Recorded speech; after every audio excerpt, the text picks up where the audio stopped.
Hello, my name is Angie Evans, and I'm a Russia analyst at the Institute for the Study of War.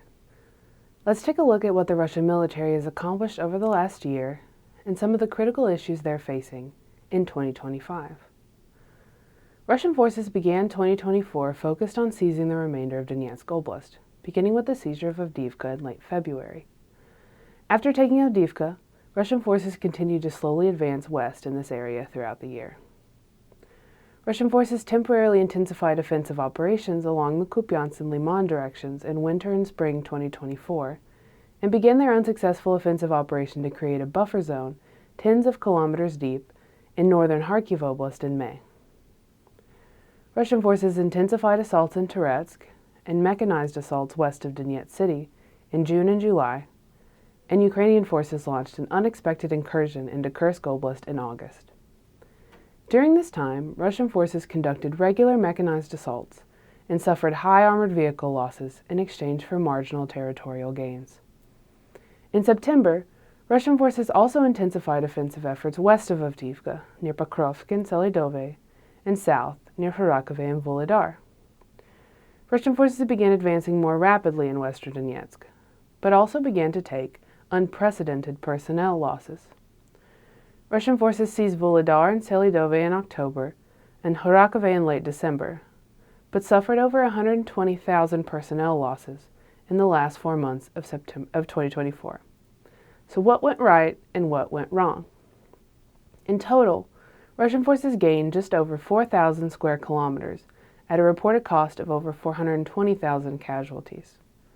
Russian forces failed to advance in a number of directions this year, but maintained the theater-wide initiative and successfully denied Ukraine the ability to conduct significant counteroffensive operations. Russian forces have created a small salient south of Kupiansk in recent months, but have only managed to advance 5 to 10 kilometers in northern Kharkiv as of early January. Russian forces did not accomplish their main objective of seizing the remainder of Donetsk Oblast. And in fact, Russian forces still have to capture over 8,500 square kilometers of territory, including significant Ukrainian defensive positions in large cities along Ukraine's fortress belt, in order to seize all of Donetsk Oblast. Russian forces are still advancing in Donetsk, though, and even slow grinding advances can lead to significant gains if Ukrainian forces cannot stop Russian advances in high-priority sectors. Looking forward to the months ahead, the Kremlin must continue to prioritize recruiting and training troops to maintain the theater-wide initiative despite growing economic issues at home.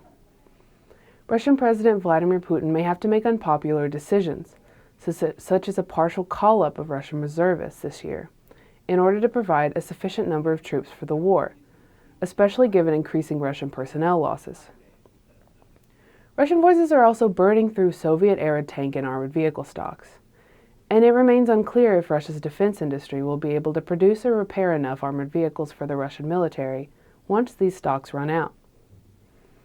Ukrainian strikes against Russian air defense and radar systems could also create critical shortages within the Russian military that Russia's defense industry may struggle to address. The Russian economy and Russian society are also growing weary of Western sanctions and the wider pressures that the war is creating. If 2024 has taught us anything, it's that there are still a lot of variables at play in Russia, Ukraine, and the West that will continue to impact the course and resolution of the war in Ukraine. Thanks for listening, and please subscribe to ISW for more updates on Russia's war in Ukraine.